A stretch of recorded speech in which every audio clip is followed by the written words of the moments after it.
Welcome to the after show. I am the Podfather, Adam Copeland.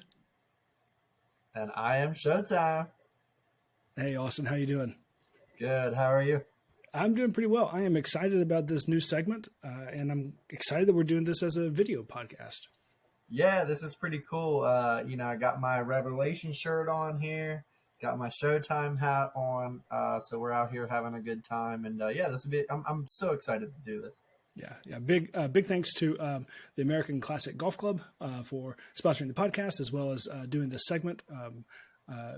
Fantastic place to play fling golf or regular golf if you want to. But we know we're all here for fling. But big thanks to them for their sponsorship of the ongoing sponsorship of the podcast. Yeah, man. Always anything we can do. Well, so we are about 10 days removed from the Virginia Fling Golf Open, of which you took home top honors in two of the three events. Congratulations. Thank you. Yeah, it's a lot of hard work. Yeah. How's it been since then? It's been a whirlwind. I don't want to say roller coaster because there hasn't been any lows yet. Okay. So we're just going to use whirlwind, but it's been so much fun from talking with my current sponsors. All of them at this point have agreed to do more with me, and they're interested in talking with the boys and seeing what they can do with the sport. So a lot of positive on that side. I've also had a couple other companies reach out behind the scenes to ask me, hey, man, we like what you're doing. So that's been fun, but also a lot of communication amongst my fellow peers, my fellow competitors, and just really trying to, help everybody grow and push this thing forward to the best ability that I can for everybody else. Yeah, it was really cool to see all the hard work that you had put in between the Classic in Delaware and the tournament in Virginia, to see how that paid off. I got to play with you a couple of times between then, once when you came out in September, and then one of the pre-tournament rounds. Right. And like I've said about several folks, including I said this about Sean, talking to him on last week's episode. You are very generous with your instruction and insights and looking to help other players, solicited or unsolicited, for that in a very, very professional way. So I appreciate that personally, but I know that the rest of the community does as well. Awesome. Yeah. Thank you. And like I said 10 days ago, I hope, you're keeping that right hand loose and relaxed. That way you can knock down those putts. So. Yeah. And then the other one was slowing down my first steps and exploding on the throw. Right. That was right. A lot of us talk about that outfield crow hop, and there's truth to that. But the more and more I broke it down, I think it's pitching. I think it's coming set and exploding off the rubber. And yeah, dude, the Podfather, he made some noise too, a couple of days ago. So give yourself some credit. I have let go of those the two drop balls I had that would have put me top 10 instead of number 12 in the tournament. But there's always room to improve, always better concentration at different moments to do. But I think, it was really cool to see the improvement, the hard work that everybody been putting in. Yeah, man. I knew that was going to happen too, because we got to sink our teeth into it a little bit back in May. And nobody knew what anyone's ability was at that point, but we all kind of had a good idea. So, it was a matter of just putting in the work, putting in the time. I've been following a lot of other people, obviously I knew Scantron was going to be a good competitor. Main event totally upped his game. I got to qualify with the Mountaineer in May, and he didn't play well then, but I saw the potential. So I'm not surprised to see him finish sixth.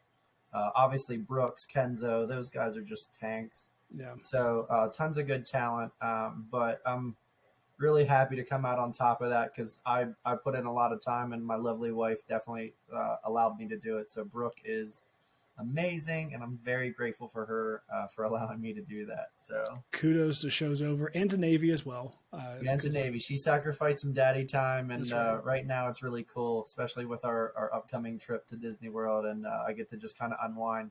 The only thing I'm mad about, Adam, is when I won the championship, I didn't yell, I'm going to Disney World.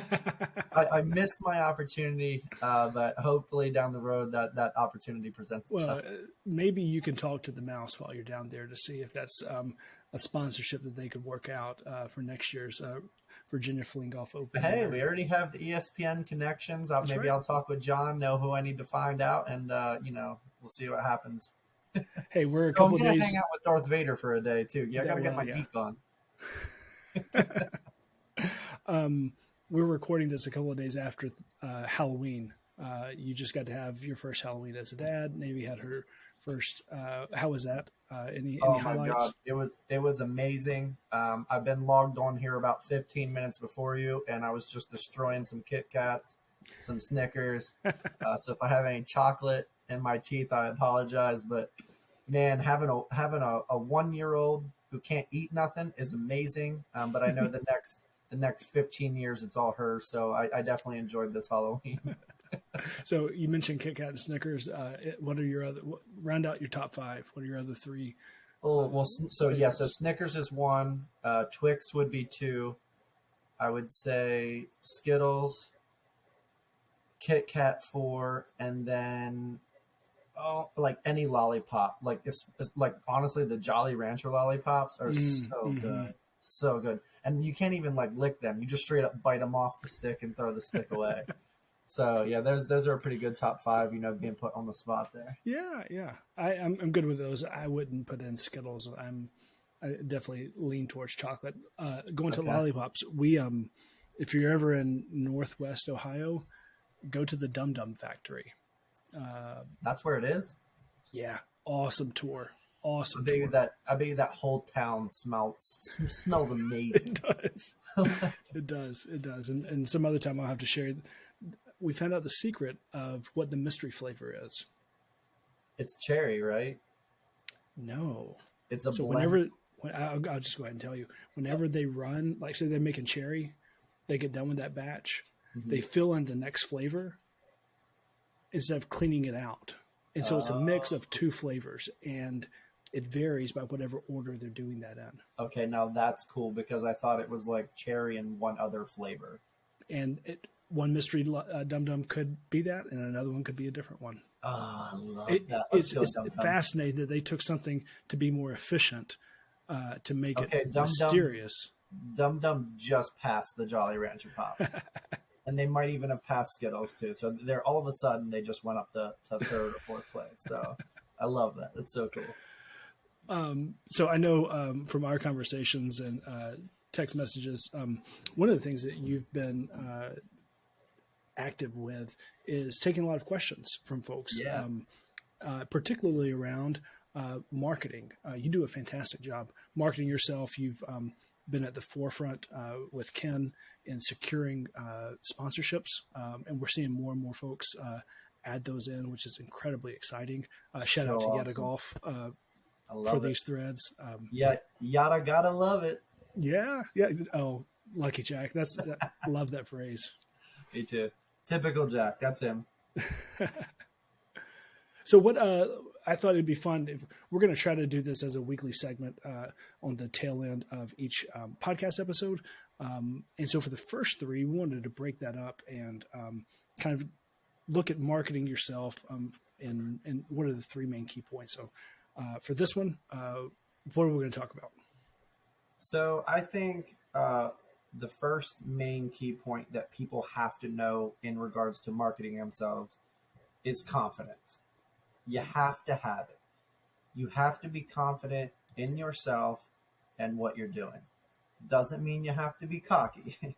And everybody talks about that. And I know everyone's like, oh, well, of course, this is what Austin wants to talk about, confidence. But the fact of the matter is, though, no one is going to believe in you if you don't believe in yourself. And, no one can sell you to other people. No one can, believe in you more than yourself. So by having that confidence, by showing that you believe in your abilities, both on and off the course, that's infectious. And these other companies, they'll pick up on that for sure. So I think it's just a matter of understanding that you don't have to be Showtime. You don't have to be Hollywood. You don't have to be any of those types of things, but you have to show confidence in who you are. And that alone 100% sells itself. And I just want people to know that. It is so true in many things, but especially when it comes to marketing yourself and gaining sponsors. Just be confident, like own it. It's yours. Go get it. How do you demonstrate that?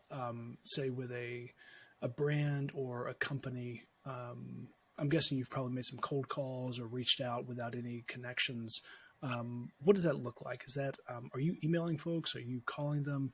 And via that mechanism, what are the different ways that yeah? you So first and foremost, I'll message them on Instagram if I see that their account's active. I will email them if I see that they have like an info at whatever. But I always do follow it up with a call. But pretty much it starts with introducing myself.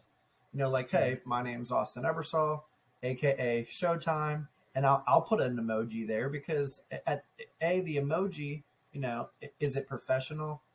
No. Am I? Hell no. So, but that's that confidence a little bit, but it also shows them that I do have a personality. Then after that, it follows up with, hey, so here's who I am. Here's my credentials. So I'm reaching out to you guys today to see if you're interested in getting on this train before it leaves the station. And like little catchphrases like that also catch their attention because they're like, oh, like, okay, like what more does he have to say? But it also comes across pretty confident as well. And then, I talk about fling golf. I talk about how it's a blend of lacrosse and golf, but how baseball players and ice hockey players are also having success in the sport. So I tease it as if I'm going to go into this whole thing about me, but I kind of flip it really quick into just what the sport is so they know. And then once I kind of talk about the sport and how we play, then it funnels into like, hey, check out my Instagram, check out my Facebook. So-and-so already works with me, and you can see that I promote them very well. It gets a lot of likes, a lot of action. But that's kind of how I like to do it. It's like introduction of who I am.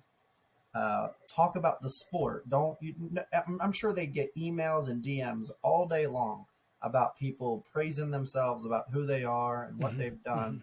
But I just want them to see what fling golf is, and if they YouTube it or if they click on the fling golf account, because I'll add them in the message and add their handle and whatnot, and from there, some respond right away, but some might respond a day later, and they're like, hey, like, thanks for reaching out.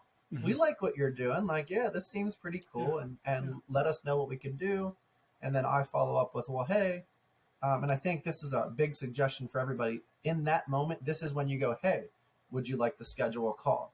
Because it's one thing to text people, email people, and message people, but having that actual phone conversation is huge because now you can really gauge where the conversation's going by how they're talking, their tone, their excitement, things like that.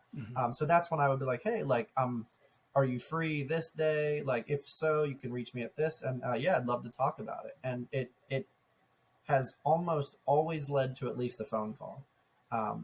Not going to say that all of them led to a sponsorship, but they at least heard me. They followed me.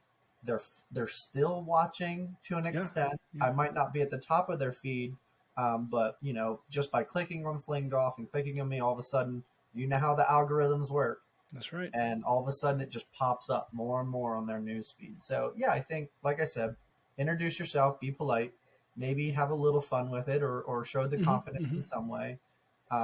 Obviously, don't be too crazy with it, which is funny coming from me, but then push the sport, explain the sport. That way they have something else to go on, and then wrap it up with who you are and what you're wanting to do and willing to do. That's awesome. I think that's really good insight and really really succinct in what to do and how to do that. I think it's interesting that you're looking. It sounds like you're looking at Instagram kind of as the primary place to start. Because that's where the owners are, like the founders of these companies, and like that's where they are. They're running the Instagram accounts. You're going to get lost on Facebook, for example. Nobody checks their emails all day long. But when you do it on Instagram, that's where they are, whether they're on their personal private accounts or the business account. So it's definitely the most successful platform that I've used so far to at least get attention. Yeah, that's, again, really good insight. Well, cool. Well, I think this has been really good. I love part one of Insights with Showtime here on the after show. You'll be able to find us on YouTube as well as on the Future of the Fairway podcast. Thanks for joining us, and we will see you next time. See you guys later.